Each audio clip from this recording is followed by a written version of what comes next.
So this week's video is a little bit different to the usual videos I make because this week's video is a request from one of you guys.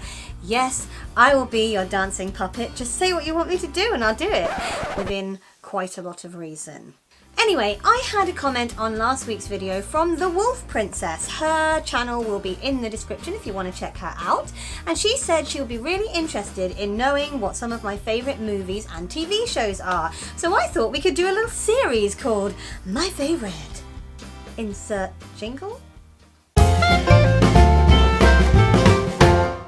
This week we'll do TV and movies, but in future if you want to suggest something else, like you want to know what my favourite music is, what my favourite bands are, what my favourite food is, I don't know, have a think about favourites. And you know, we'll just do it if you want to, and if you don't, we'll just pretend this never happened. So let's start with my favourite film. You may have noticed, if you're a long-time viewer of this channel, that I tend to be quite sensitive and a bit soppy, so it's probably no surprise to anyone watching this that my favourite film of all time is a soppy film that makes me cry a lot. I'm not going to tell you the title just yet. I'm going to do some really bad acting and see if you can guess. Under the boardwalk, down by the... Diana, get my bag!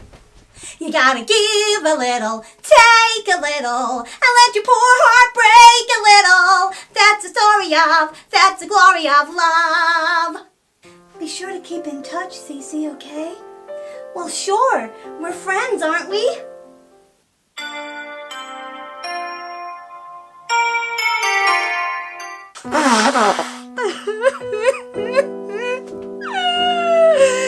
Curse you, viral cardiomyopathy!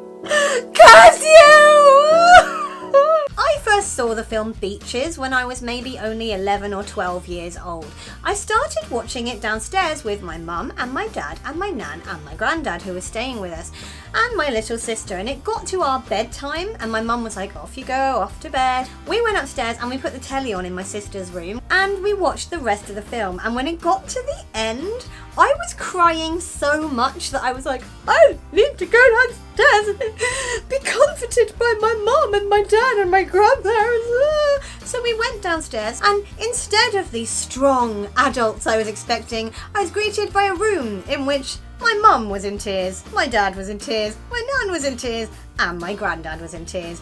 Beaches! It will destroy you all, every generation of your family. But for some reason it just really stuck in my head and my heart. I still love it now, and at that tender age I was like, I want to be Bette Midler when I grow up. That didn't happen. I grew up into me. But I really wanted to sing like her. I wanted to just be that confident and that bolshy and feisty, and so Bette Midler kind of was my heroine for several years after watching that film, and I guess that's part of why it means so much to me. But I can quote huge chunks of that film and I just love it, okay? I want to watch it now, but I would cry, and I've already got a cold and feel a bit grim, so I probably shouldn't. My other favourite film is one that can also be summarised through my dreadful acting. Watch this and have a guess. I'm much too quiet and shy to sing. I'm going to teach your choir to sing, and I'm not even a nun! When I was little, we lived in a village called Sawtree, and we had neighbours called Fran and Trevor, or Fran and Treasure as my sister used to call them. Anyway, my sister and I ended up watching Sister Act at their house and were just obsessed. We were like, this is the best film ever! We borrowed the video and watched it at our house, then we were like, we need to get our own copy! We've got Sister Act 2 on VHS. I bloomin' love Sister Act, I'm not even remotely ashamed. Also, Sister Act told the story of somebody who was really quite quiet and shy and was a bit too scared to let her light shine, so to speak, in Mary Robert, who I massively identified with, because although when I watched the film for the first time, I was quite confident and outspoken, it was almost as though I knew I was going to become a very worryingly withdrawn adolescent who was too scared to sing or do anything she dreamed of doing. God, this is getting deep. It's supposed to be about TV and movies, and we're just examining my psyche. I hope you're pleased with yourself. But anyway, I identified with her, and I loved the fact that she found this person who brought her out of her shell, and she was able to strut her funky stuff and be brilliant, and I just wanted to be Mary Robert. That was basically my goal in life, apart from the whole nun thing, which I didn't really fancy. But singing in a choir, definitely. And now I sing in a ladies' barbershop chorus, and one of the songs we do is I Will Follow Him in the style of Sister Act. Oh my god, I will fight to keep that in our repertoire until the day I die. The thing is, Sister Act was always going to appeal to me. I was raised on musical theatre. I watched musicals with my mum when I was a really tiny child, so finding a film that made me laugh and I thought was really fun and also had loads of singing in it, it was always going to be right up my street. In terms of TV shows, there were two that I was massively obsessed with when I was in my teens. The first one was Buffy the Vampire Slayer. I loved that show so much that to this day, I still can't hear someone say I've got a theory without saying, "Bunnies! Bunnies, it must be bunnies!" Or just singing another bit of that song because it's so permanently embedded in my brain. The thing is, most of my generation watching that TV show wanted to be Sarah Michelle Gellar. They wanted to be Buffy. I watched that TV show and wanted to be Willow. I mean, she was just effortlessly cool. She was pretty. She was exceptionally nerdy. I mean, I will just adore Willow from Buffy until the day I die. That's just how it must be. The other TV show I was obsessed with as a teenager is Friends. I was around at a time when Friends was on TV for the first time ever. It wasn't repeats, it was watching it happen there and then. To this day, I will still happily re-watch Friends over and over and over, even though I can practically quote full episodes now. Yes, there are many, many, many, many, many Friends quotes I can just reel off. Amanda! Could I be wearing any more clothes? Oh no. Joey doesn't share food. They don't know we know they know we know. I am in the prime of life. I'm fine! We were on a break! As an adult, there are two more shows that claim my heart, which I love, and one of them I refer to as my religion. You can probably guess what that show is if you're a long-time viewer of this channel.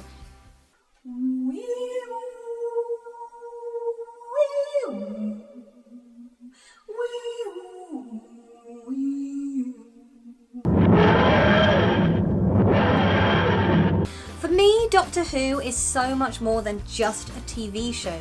It represents diversity and the importance of accepting everybody as equal. It embraces change no matter how hard change can sometimes be. It emphasises the importance of trying to always do the right thing. And it encourages you to maintain an almost childlike enthusiasm and wonder about the world and the universe around us. There's something about the show that just gets me there, okay? I don't really know what it is, but I am so happy, speaking as a woman, that there is a female doctor piloting the TARDIS and that Jodie Whittaker is doing the most amazing job of playing that role. I might be a little tiny bit in love with her. Fangirling! Speaking of being a really small, tiny smidge in love with people, let's talk about my other show that I'm obsessed with. Yes, Crazy Exgirlfriend. Still fangirling! Imagine a show that can take every single trope about romantic comedies and just turn them completely on their head. Imagine a show that can tackle a subject like mental health and do it really sensitively and also amusingly, whilst challenging our views on what crazy actually means. Imagine a show that sensitively deals with sexuality and the fluidity of sexuality. I mean, you have Daryl, who is a straight guy who was married, he's going through a difficult divorce, who meets a guy and realises he's bisexual, and it comes quite late in his life, and it's this big, like, whoa moment for him, and he just chooses to openly and without shame celebrate this fact, and I think that is incredible. Then you have Valencia, a straight woman who was engaged to a guy, has only ever been out with guys, has only ever been interested in guys, and she meets a woman, really clicks with her, and decides, okay, I'm just gonna have a relationship with her and see where it goes. And nobody batted an eyelid. It wasn't made a big deal. It was literally just one episode of Valencia has a girlfriend now. No biggie.